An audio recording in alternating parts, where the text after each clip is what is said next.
Welcome to Astana Times Now. I'm your host, Asil Stubaldina, and this broadcast will look at Kazakhstan's non-proliferation efforts, an Afghan Women's Empowerment Conference, and Kazakh-Chinese business cooperation, among other stories. Let's get started. A Kazakh victim of nuclear weapons testing and one of the public faces of the country's non-proliferation efforts recently addressed a United Nations special session. The honorary ambassador of Kazakhstan's non-proliferation initiative, the Atom Project, addressed a special UN session September 6, dedicated to the International Day Against Nuclear Tests. Honorary Ambassador Karibek Kuyukov shared his story as a victim of nuclear weapons testing and called for the entry into force of the Comprehensive Nuclear Test Ban Treaty. Before his trip to New York, Kuyukov spoke to Astana Times Now about his life and non-proliferation efforts. I always said that I live in a country that was one of the first to abandon nuclear weapons, and it is a worthy example for other countries. We should talk about this and, first of all, speak from big international platforms such as the UN. I spoke to school children in many countries, and they did not know about the existence of our Semipalatinsk test site. In those days, it was the Soviet Union. It was natural to have nuclear weapons. Today, possessing nuclear arms is a great temptation, and some states say that this is for their own safety. Now it is time to rethink, and it is necessary to fight against the spread of weapons of mass destruction together. Then there will be no issues of security. Of course, we will not reach our goal immediately. We will gradually come to it. But if we think about the future of our children, we should do this.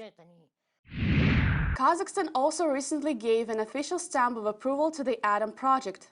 The country's postal service Kazpost issued a stamp in August featuring the initiative's logo and acronym, Abolish Testing, Our Mission. Permanently ending nuclear weapons testing has been a goal of Kazakhstan since the country shut down the Soviet-era Semipalatinsk nuclear test site in 1991. The stamp represents more than 25 years of international efforts to end weapons testing and achieve a nuclear weapons-free world. More than 1.5 million Kazakhs were impacted by hundreds of nuclear weapons tests conducted by the Soviet Union at the Semipalatinsk site on what is now Kazakhstan. Kazakh President Nursultan Nazarbayev shut down the site following the collapse of the Soviet Union, and Kazakhstan has since been a leading advocate for non-proliferation.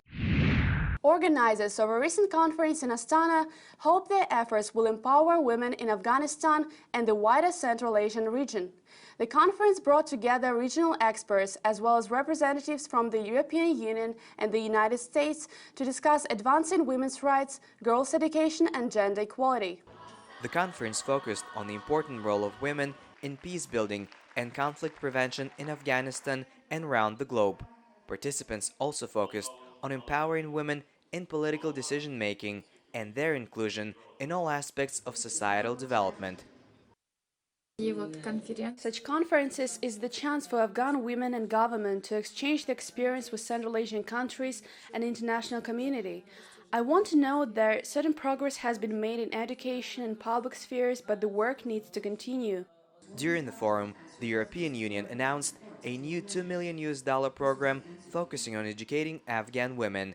In recent years, more than 1,000 Afghans have studied in Kazakh universities as part of the country's own $50 million program for Afghan youth. With $27 billion on the table, there was much to talk about at a recent Kazakh-Chinese business forum in Astana. The two countries signed a business cooperation program in 2017, which is expected to involve 51 projects totaling $27 billion and generate 20,000 jobs. Business leaders were gathering to mark the 5th anniversary of the joint Belt and Road Initiative. The cooperation program, signed in 2017, will involve projects in infrastructure, agriculture, finance, and mining industries. Forum participants said the number and scope of joint projects over the years has created an environment of trust between the Kazakh and Chinese business communities. I look at how Chinese business people interact with their Kazakh partners and note the level of confidence. We build a certain level of trust.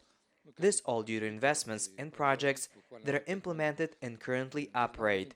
In the near future, the growth and investment volume will only increase. China is one of the leading foreign direct investors in Kazakhstan, investing more than 15 billion US dollars in the past 10 years.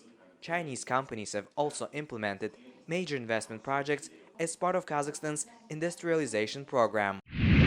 Thank you for watching Astana Times Now. Stay tuned and we will see you next week with the latest in Kazakh news.